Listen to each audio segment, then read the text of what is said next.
All right, Rebel HR listeners, really excited for our guest today. It is Joe Mullings, the chairman and CEO of the Mullings Group. He's been building companies and careers since 1989. He founded and is chairman and CEO of the Mullings Group, the world's leading search firm in the medical device industry. He's responsible for more than 7,000 successful searches with more than 600 companies in the medical device industry. So he's got a little bit of experience.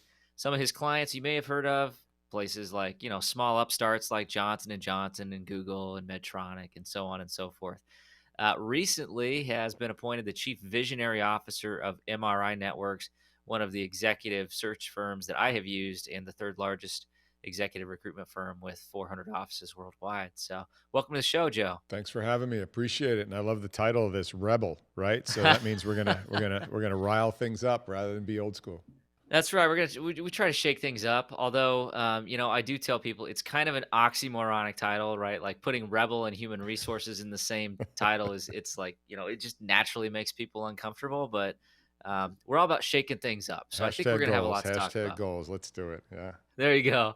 There you go. So I think, what I really like to do is I like to ask my guests, okay, how did you get into the space you're in? And obviously, you're certainly a recruiting expert. So what brought you into the world of recruiting? Yeah.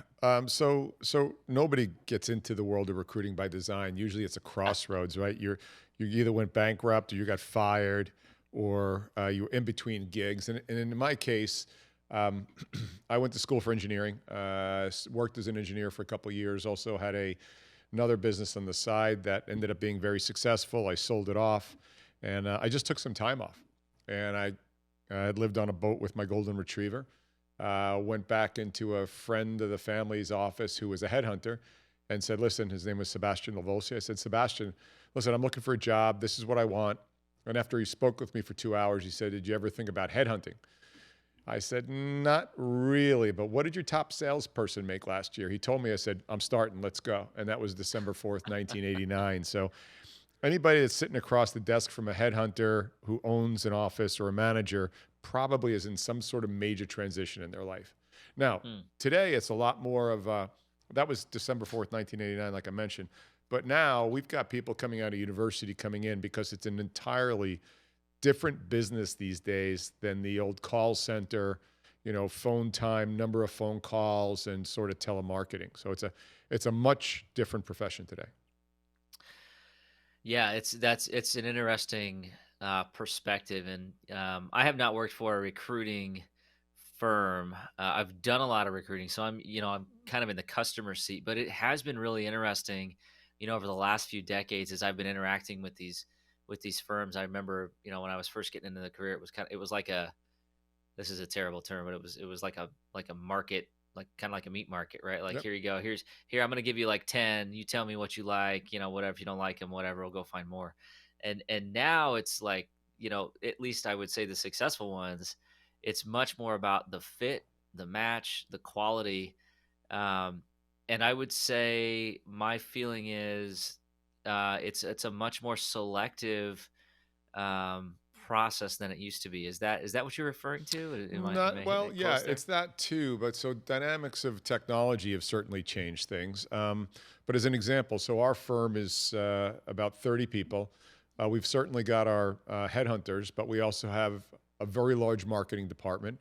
We've got a 5,000 square foot media studio. We've got a full time rock star programmer. We've got research teams. We've got sales operation teams. And so out of those 30 employees, I think only 12 are headhunters. Hmm. And so, the upper echelon organizations have emerged building businesses that now happen to be search firms versus a search firm. And Hmm. those are the ones that also are getting involved in consulting, also are getting involved in venture capital. So, while granted, it's probably only 5% of the market, that is where the industry is moving to with certain individuals who have that taste for growth. No, that's fascinating, and I'm sure you're kind of on the front edge of some of the kind of the HR tech solutions that are coming out. We've had a couple couple experts on here about the HR tech space and AI and how is that going to impact. So I got to believe that you get to see some of this stuff firsthand. So what does the future of recruiting look like for you? Um, well, the one thing that won't ever change is the deal is done on the telephone.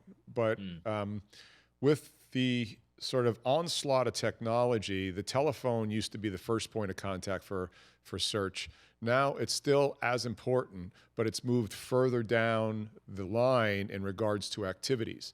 So you see, especially on something like LinkedIn, you can build a brand in there. So most headhunters, if they're any good, end up becoming subject matter experts, but only on the telephone amongst the 5 to 700 candidates or people they talk to on a monthly basis. Well, what if you took that subject matter expertise and developed it and exhibited it online to tens of thousands of people instead of the few hundred, and to the tens of thousands of people who don't even know you yet? So that's where it's changed a lot. The best headhunters have become a voice of their industry on a platform like LinkedIn, which drives inbound business from both a candidate perspective and a client perspective that has that industry say, okay, like our firm, the Mullings Group, I don't think we've made an outbound marketing call in 7 or 8 years. It's mm, all been inbound business.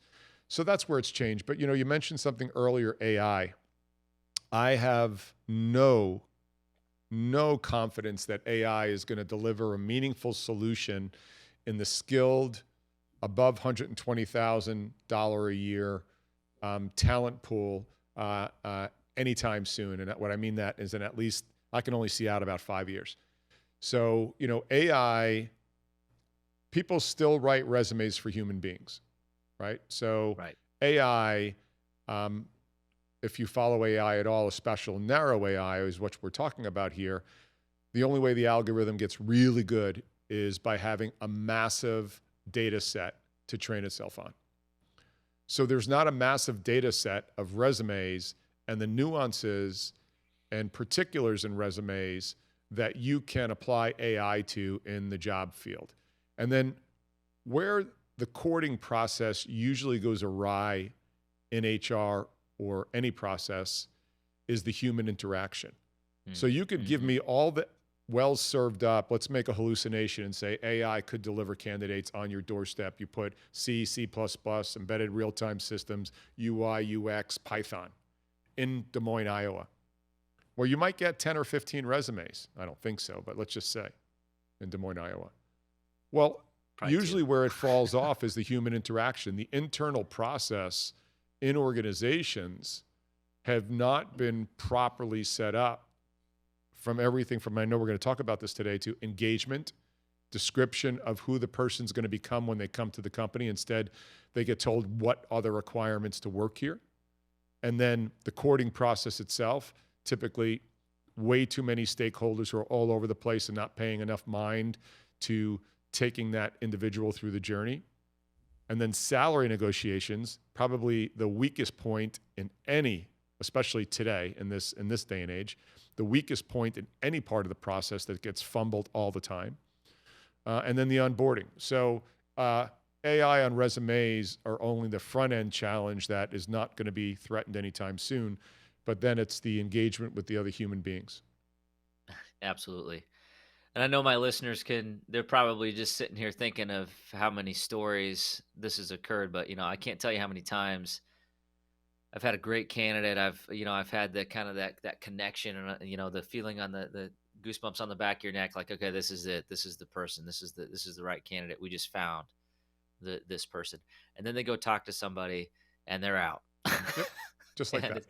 they had a bad interaction. I don't know. Somebody was having a bad day. Somebody took an aggressive interview stance, and now you're like picking up the pieces of this great candidate, and you're like, great. I guess we're starting over again. Let's delay this process another 3 weeks to just see if we can get another candidate that was that good. So yeah, I'm with you on that, and I don't know how AI. I don't know how AI understands the intricacies of human behavior. At least not in, like you said, like not in the near future. No, the Maybe wild someday. card. First of all, the AI is not going to work on resumes because people are, again, not writing resumes for an algorithm. They're writing them for the human eye interpretation. So, therefore, you can't train an algorithm as effectively to say this is a good candidate, because we're also moving into an area that emotional and intellectual agility is going to end up being even more valuable than skill sets because you're going to have to reinvent yourself every 5 to 10 years at the breakneck pace of technology today. So, how do you interview for that? Who is interviewing for that? That's a great point. I love that term, emotional and intellectual agility, because I mean, if the last 2 years are are a testament to how quickly the world can change, and it just takes one catalyst to change the entire nature of the workforce for the majority of workers. Great example of that. I tend to agree. It reminds me of I have these conversations with educational institutions who are they're you know trying to figure out, okay, what do you want, what do you want in a candidate, what can we teach someone, what skills can we teach someone. And you ask me and you ask any other HR professional, it's not like, oh, I need them to score X on this assessment. The skills are, I need them to be emotionally intelligent, I need them to be able to communicate. I need them to be adaptable. I need to be able to learn. Those sorts of things. That's really that's what matters today. And if somebody's got those things, then you can teach them many of the technical skills to a certain extent, No, right? that's true. Look, there's a majority of everybody wants to point and say, well, what about a doctor and what about a surgeon and what about an airline pilot? And sure, there are absolutely careers and roles that require a high level of training and precision training in order to execute on the job with very specific protocols. And usually they're in highly regulated environments. But a majority of the workforce really needs in its core competency what you just said, because it's rare that an industry and or a sector is not going to be dynamically turned over 180 degrees on a regular basis, whether you have a pandemic or not, because that rate of acceleration of technology is just flipping everything over. And so the biggest concern is those who do not have that emotional agility, in order to say, granted, I just spent 5 years learning something to be A, but now it's got to be B.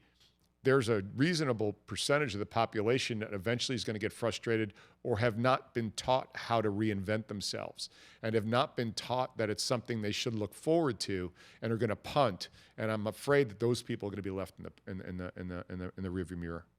Absolutely, absolutely. So I think that's a great point. I want to dive into a couple topics here. You mentioned this earlier as we were kind of talking about the what you see for the future of recruiting, and that is kind of that courting process. And I know you've seen it from all sides. Obviously, you've got a broad array of candidates that you've seen in your career, and you're obviously building the structures for success of recruiting. So as you're going through that process, I think the first question that I have is, what do the successful companies do to win those candidates that they really want consistently? Mm. The first thing is if you've got to start your hiring narrative before you need any of those people. So, most of the time hiring will look at a 60-day window on who's available, and then it's a fire drill. What if you thought longitudinally and said, okay, the same way you sit down at the end of the year and you talk about what's our budget for equipment, what's our budget for the sales group, what's our budget for the finance team, right? Well, what is our budget from both the tactical, economic, and spend on bringing in talent? And what are the 4 or 40 positions or 100 positions that we're bringing in? And then what is our company's hiring brand? And I don't mean the product brand or the service brand, but does your organization have an ongoing narrative that will declare who will a person become once they come to your company? That's what people are asking themselves at the core all the time, whether they're looking for a significant other, a spouse, whether they're joining a club, joining a team. One of the top things they're asking themselves is, who am I going to become when I become associated with these people? So very few companies put that hiring narrative out there. And then you've got to lay that hiring narrative down over a long period of time. And that starts the courting process. The courting process is you marketing who that person may become by authentically saying, this is our company. These are the type of people who do well here. And by the way, stay tuned. Watch us like we're a network TV show, because over the next year, we're going to be looking to hire these kind of positions. Now, somebody grabs their Diet Coke and their bag of chips and starts watching. And you most of the time you want the A players. You don't want the people who are going to be available, who are looking for a job all the time, or lightning strikes and they happen to be available at the moment you've got the posting out for a product manager. So that's the first thing, is you start courting before you even know the person who's showing up for your job. Then you need to make sure that all of the stakeholders, once the person does engage, you make sure all the stakeholders understand what is important to the person that they're trying to attract to their team. And I use those words on purpose rather than interview, because in this market and the market moving forward, if you're not able to understand we don't have to go down to Maslow's needs, but you can still use that as a reference point. Is what is this person looking for? What are they running away from? And what are they running towards? And then you've got to make sure the head of sales, the head of supply chain, the head of operations, the head of engineering, all are able to explain what that position means to them in their role. Not all interviewing off of the same sort of template. And don't toss in behavioral-based interviewing and all these other fancy, ridiculous things that millions of dollars are spent on. Be a human being and understand and say, listen, as it applies to sales, this is really what this position means to me. Here's the top 3 problems I'm trying to solve in sales. The ops person will say, here's the top 3 problems I'm trying to solve relative to this. And give that person a chance to articulate what they've done that either matches or rides up right alongside of what they're looking for. Oh, I love it. Yeah, we're living up to the name. We're going to start dogging on behavioral-based interviewing. Oh, God. We're the I'm biggest with you, man. scam of I'm all with time. you. The biggest scam of all time. Somebody made so much money on that red pill, blue pill mentality that occurs in corporate America today. Oh, dude. Yeah. Well, we're going to dive down that rabbit hole, but I do want to circle back to something that you said, because I think it's the first time that I've heard it articulated this way, and I want our listeners to really grasp this. The question, who will they become?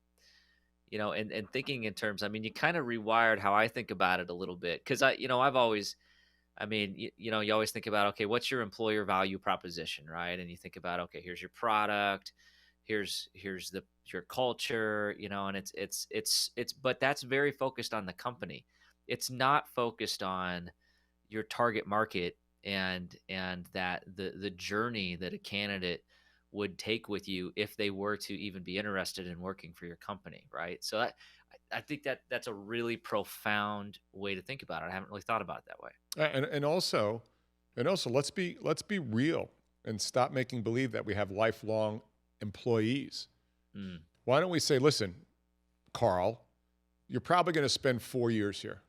And if we do our job, we will have helped you become way overqualified for the role that you're applying for or you're thinking about coming here for. Mm. And in those 4 years, it falls on us to be able to create another role or clearly show you a pathway forward. And if not, if you leave here in 4 years because either you've outgrown us or you've grown so rapidly there is not one here for you, these are the skills you're going to walk away with. And Carl, by the way, these skills are going to be so marketable 4 years from now because this is where the industry is moving, right? Give Carl that to think about when Carl goes home, not the requirements, 4+ years experience, BS degree, must be able to pick up a package more than 50 pounds, right? I mean, that is what 90% of corporate America is putting out on their job postings. And I understand that there are certain compliance parameters you have to work within, but that should be the fine print. That should not be the cut and paste that is put on nearly every single job posting that corporations put out. Put a little time in, please. Yeah, is that really too much to ask to actually think about what you're communicating when you advertise something? Yeah, what are you willing to bet your life on? And that's you've got to put that level of thought into it, and it will change your win rate, and it will more importantly change those who eventually lean in and have been watching your organization for 6 months, 9 months, 12 months online. By the way, there's this place called LinkedIn that's pretty free that is in your workplace that you should be telling stories industry wide every single week, if not every single day, about here's who you will become when you come to work here. And again, Yeah, for every old shoe, there's a sock. And if yeah, you if yeah. you tell the story rather than put out job postings, and then finally, hey, here's something called social media. That means be social. Engage with the market. Engage with the audience. No, I love that, and I think it's this is kind of hitting on the other point that you made, which is listen, this is not an employer's market. I mean, if you think that you can go out and say, yeah, look at my brand, it's so great. You should be thankful that you even got an interview here, or something along those lines. I mean, you're dreaming. I'll tell you a story of an email that I literally just received. I think it was last week, maybe the week prior, and it was for an employer who shall remain nameless, but they're one of the largest employers in the world. Hey, we've got this HR opening, and it was clearly like a bot, right? That's just like finding somebody on LinkedIn with a human resources in their title. You can work. You have to work at this location or this location or this location. You must be available. If you've ever interviewed with us before, you are not eligible for an interview. I'm like- and you know what I read in that email? I'm like, oh, you're just a bunch of jerks, right? I Yeah. don't want to work for Yeah. this company. Imagine a high end player, a top 1% are going, my God, that convinced me. Yeah, I know. It's and you know what? But you know what they did have in the email? They had this really, really high dollar figure. You can make this much money. And you know what? I mean, to go back to your other point, if you're an A player, are you going to go work for a jerk of a boss just for the money? No, no, you won't. Probably No, not. you won't. You won't. And No. again, this is where you get the fatigue and the exhaustion, and most postings, honestly, have become white noise in everybody's inbox. Yeah. So that is dropping off the effectiveness of those. Other than getting somebody who can fog a mirror, um, you are not going to get game changers with those strategies that have not changed much.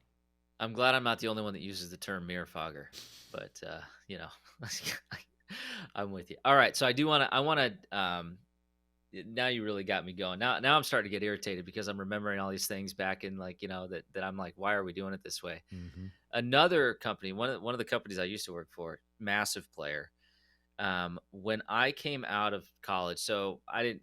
It's kind of like recruiting. Like HR found me. They didn't even have like HR wasn't a degree when I went to school. I took it was like chapter 8 in management class. That was about Sure. it. So I knew enough not to get sued, but that was about it. And so I come out of school and I go to this employer and they're like, here's this interview guide. This is going to help you pick the best talent. And it was like this 27-page document with a behavioral based, like they had the star method literally in the guide, and then they had like all these like probing questions that you were allowed to ask, and they said just don't go off script. And I'm like, but they had a script of like questions to build rapport, but you couldn't go off script. And so it was like you would interview somebody and then they would like rate you on like if you were like not robotic in your interview question. And you know what that did? It just completely neutered the entire interview experience. You never made any human connection, Mm-mm. but that was the way it worked, right? And that was allegedly the best way to hire talent. And then a few years into it, I thought better of it, and I'm like, does this actually work, right? And the answer was, well, no, because if you looked at the turnover numbers, we were losing 40% of those people in the first 3 years. Yeah. on the job. So something's not working, Well, it's right? also, so let's be fair too. And this is where I get a little provocative and I catch a lot of heat in the industry, but it's because I do try and tell the truth. There are certain processes that are good for hiring workers. And then there are processors that are game changers. And that's who you attract in the game changers. And every hierarchy in every organization has its cohort of workers, has its cohort of mezzanine performers, and then it has its cohort of game changers. And there's something called Price's Law. And your readers, or I mean, your listeners would be interested in this. So Price's Law is the square root of the number of people in your organization do 50% of the work. Hmm. And when you hire, you should always be playing to the square root number for Price's Law, no matter what role you are looking to fill. So as an example, and this is scary, if you're a 4-person company, that means 2 people are doing 50% of the work. That's not a big deal. If you're a 36-person company, 6 people are doing 50% of the work, right? The other 30 are doing workers' work. If you're 100 people, it starts to get scary. 10 people are doing 50% of the work. The other 90 are doing workers' work. But if you drive yourself with your processes and even consider some of the things we've just chatted about in the first half of this session, and you drive your processes to address the Price's Law and throw it out of balance, you can change the face of your organization. But it requires a number of things. It requires making sure that you put HR in a winning scenario. HR are not here to find talent. HR was plugged into this 50 years ago to take care of the existing employees. No HR people have been trained how to invasively and aggressively gone out and attract the top 1% of the players in your respective industry. Because if they were, they would have been given by the C-suite enough money to be courting the top 100 people in your industry. You could do that digitally today and be pounding them in a respectful way every single week with information about your company that eventually has them lean in. I will guarantee you not a single listener of yours has got a $50,000 or $100,000 budget if they've got over 10 million in sales to go after the top 100 identified people in your competitive marketplace as a steady state basis and try and get them today or 3 years from now as a team member. And that list should be evaluated every year, and you should elegantly be touching base with them and saying, hey, would you mind if we stayed in touch? We don't have anything today, but we believe this is who you could become if you came to us and just spent 3 years here. And here's the upside to you. And listen, if you ever want to chat, do me a favor, keep an eye on our LinkedIn profile from a company. And by the way, feel free to reach out to me at any time. You get 3 to 5 of those 100 hires over a few year period, it changes the game dramatically. Yeah, I'm just thinking. No, I don't have that today. But on your comment on an HR person aggressively attracting, that top 1%. The honest answer is, I mean, I just admitted to you, no, I wasn't trained on how to do this, and I think, the as you mentioned that, to me, it's like, well, yeah, that's why I hire a headhunter, Exactly. right? Like somebody that can shake the trees, and they have these relationships built up. But then in the same context, I'm also thinking, yeah, but part of the biggest challenge of using a third party recruiter is getting them and the candidate to understand, what you've already described, which is who will that person become? What is the value to that person? Like it's a sales job at that point, right? And It's a it's really kind of what it facilitator's feels job. like. No, it's a facilitator's job. So it's not a sales job. And I will be nuanced about that. So our best clients are required to spend time with us. And one of the first, we ask 2 questions that have to be answered. One is, what is the problem you're trying to solve with this role? And the second is, who will this person potentially become when they leave there in 4 years? And nearly every person who's not accustomed to getting both of those questions is dumbfounded when I ask them.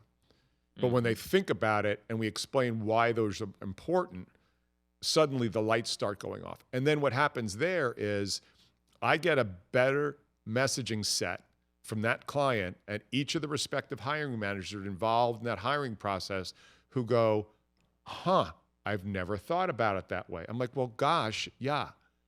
So it's really important that you understand we have a role as a facilitator. You cannot talk somebody into taking a job or a good person into taking a job because you have retention issues, right? It's like I call it the timeshare cell, right? If you live down here in Florida, they take you down to Bahamas, give you a Bahama swizzle, get you drunk, get you to buy a condo you can go to 3 times a year. You get home and you're like, WTF, did we just buy? And so it's the same thing a lot of times in the hiring process is they talk people into things rather than facilitate a decision in an elegant fashion. That's an important distinction. I won't argue with that. I've seen that. And the way I think about it is, it's like, it goes back to the whole idea of a realistic job preview. I mean, if you're trying to bring someone in and they're gonna have to clean toilets in a retail store, you better not tell them that they're going to be in an executive level position, and they're going to have a lot of people that report to them and get to make high level strategic decisions. But go clean that toilet. Mm-hmm. When I tell you, Yeah, right? Like sure. they've got to understand. They've got to understand what they're signing up for, and yeah, the good ones won't. The people who are desperate will do whatever you ask them Well, to who the hell do. wants to hire a desperate person? This comes back to the interviewing and hiring for workers versus game changers, right? Right, right. Yeah, that's a great point. So, all right, I got it. Noted. Noted. I won't call you a salesperson. Well, most headhunters are salespeople. The great ones are facilitators and educators.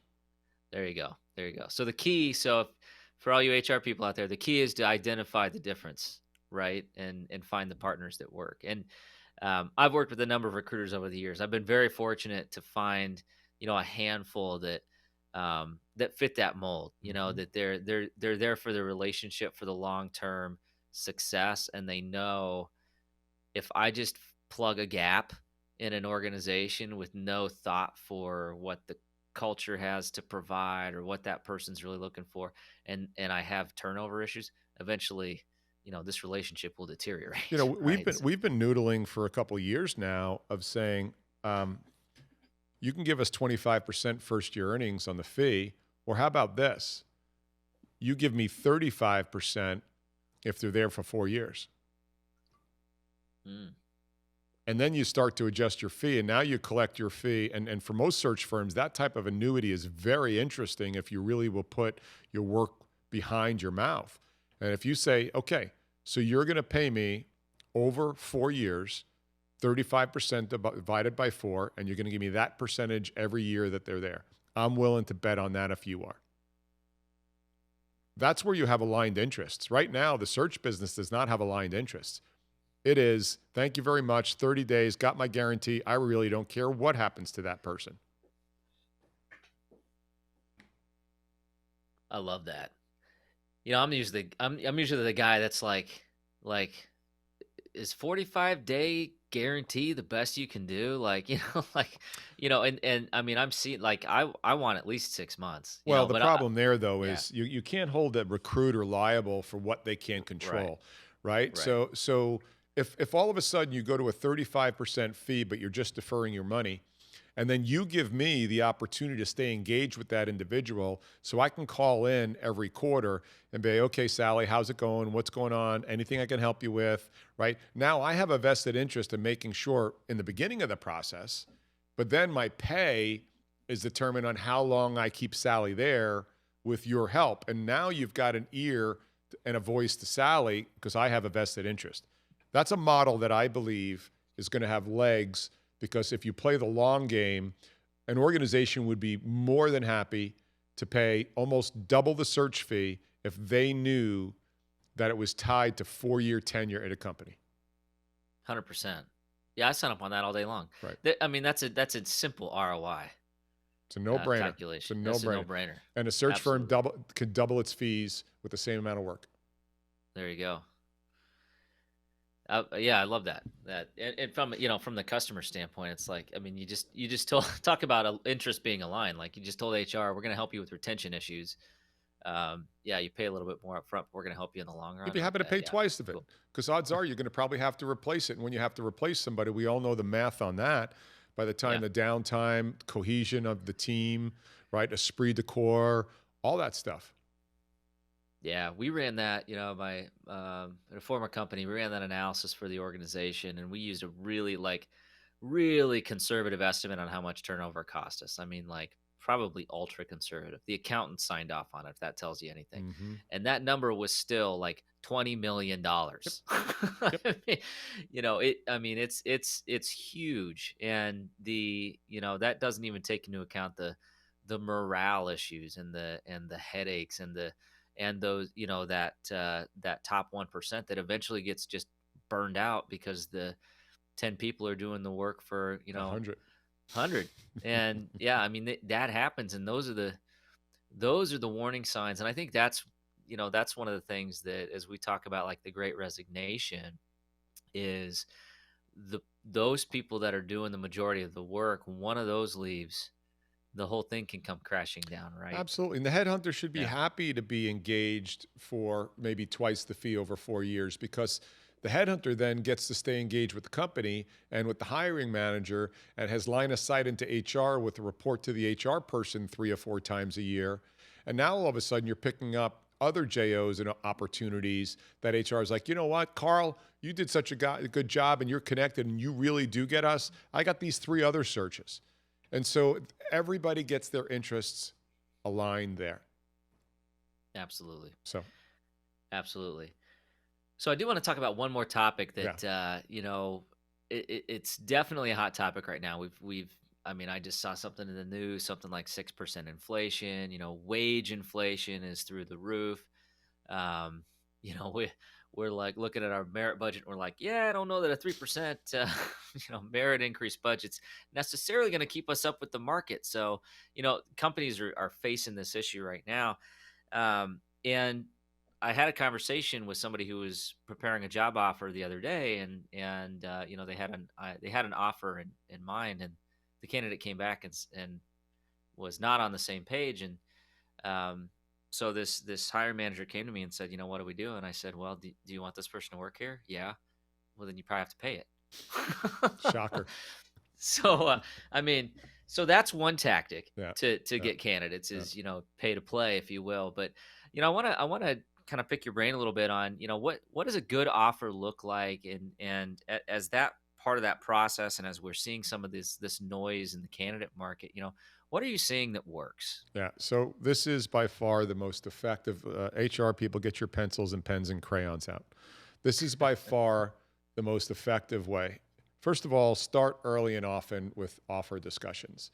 In some states, Massachusetts, California, you're not allowed to purportedly ask what the current salary is, which is the most ridiculous law of all time. But we won't go there in this session because it actually ends up costing you more money.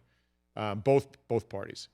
When you start, once you get a candidate in the slot, and let's call in the slot for this conversation, you're starting the face-to-face. You had a TI, a telephone interview, or a Zoom, and now the candidate's in the slot.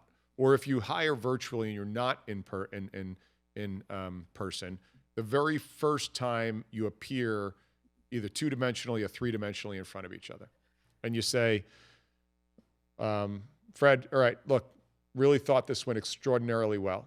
Want you to think about it, want you to come back to us. It's a little early, Fred, in the conventional mindset to be talking about an offer at this point. But let me tell you, in our organization, we know everybody has different needs at different times in their lives. So what we've got is we've got a number of levers that we can pull. I got to tell you up front, Fred, I don't have all tens on my levers, but I have a combo thereof. I've got base salary, I've got sign-on, I've got options, I've got RSUs, I've got vacation time, I've got relocation budget, and I've got those levers to pull. As we go through this process, I'm going to want to chat with you along the way every time we finish one of these gates. I can give you the ranges on all those, by the way. Sign on, we can go up to 10% of base salary. Our bonus is anywhere from 20 to 30%. The base on this is 120 to 140. The relo on this is 25 grossed up. You get the idea. And the options are 1,000. I can't pull all tens on those levers, but I can pull a combination thereof. I don't know what your personal needs are, and I don't need to, whatever you want to share with me. But as we go along, I want to be able to pull the right levers for you. Boom.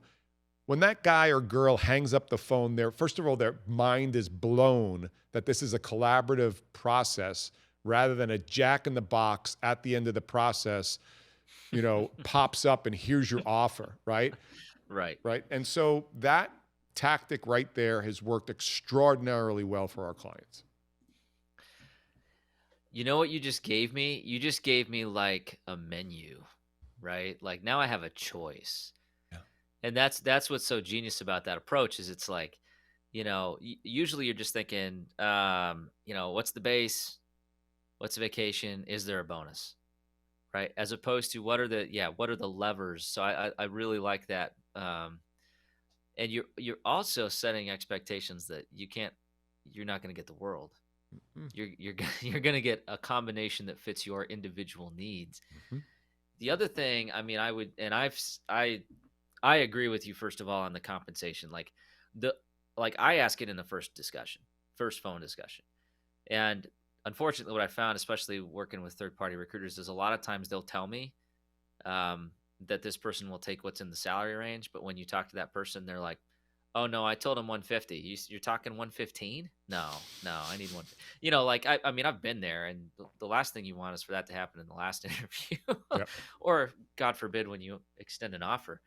But setting that expectation right up front, and just even just asking what somebody needs is also just building a connection. It's building some adult respect and a relationship with somebody that you're going to be transparent and authentic through the process. And That's right. that's, I mean, I've heard that feedback more times than not is people just like it when everybody's up front. Mm-hmm. Mm-hmm. So yeah, I love that. So hopefully, I got my big green crayon out. I wrote that down on a post-it note. We're good to go. So Use it.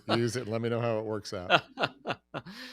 sounds good. Well, it's been just an absolutely wonderful conversation. We're ending the time here together, but I do want to go through the Rebel HR flash round. So we got Uh-oh. 3 questions we ask every guest, and I'm curious to hear your responses. You ready to go? Let's do it. All right. Question number 1: what is your favorite people book? Gosh, my favorite people book is Bob Cialdini, Influence. All right. Question number 2: who should we be listening to? Jordan Peterson. Jordan Peterson. What does Jordan do? Jordan Peterson is probably one of the world's premier psychologists, in my opinion, and public speakers. He's Canadian, PhD. Give yourself one straight month of Jordan on YouTube, and you will never think the same. I love that. Yeah, and that's one of the things, as an HR practitioner, so much of the job can be very, very gray, very difficult, very hard if you forget that you're dealing with humans, i.e., you're just dealing with a series of brains. So if you can understand how the brain works and understand psychology a little bit, it just makes your life easier. So, all right, I got it on my list. I'll cue it up. Jordan Peterson. Perfect. Thank you. All right, hard-hitting question here. How can our listeners connect with you? Oh, gosh, that's an easy one. So, Joe Mullings on LinkedIn, joemullings.com is my webpage. And then by the way, so I told you we're an unconventional HR company or a headhunting company. We also have a docuseries called TrueFuture.tv. It's an award-winning docuseries. So no other search firm has a production studio and a production team and its own docuseries. We've got one. So check out TrueFuture.tv, and then check out joemullings.com and Joe Mullings on LinkedIn.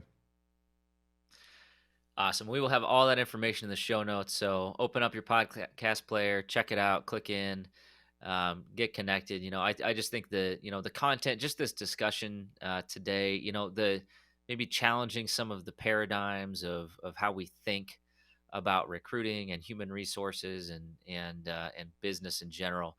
It's worth a follow. It's worth checking out. And so, really appreciate the time here today, Joe, and appreciate the work. Keep pushing the boundaries. Always will, and appreciate sharing with your audience. Thanks very much. Have a great weekend. Thanks. You too. Be well.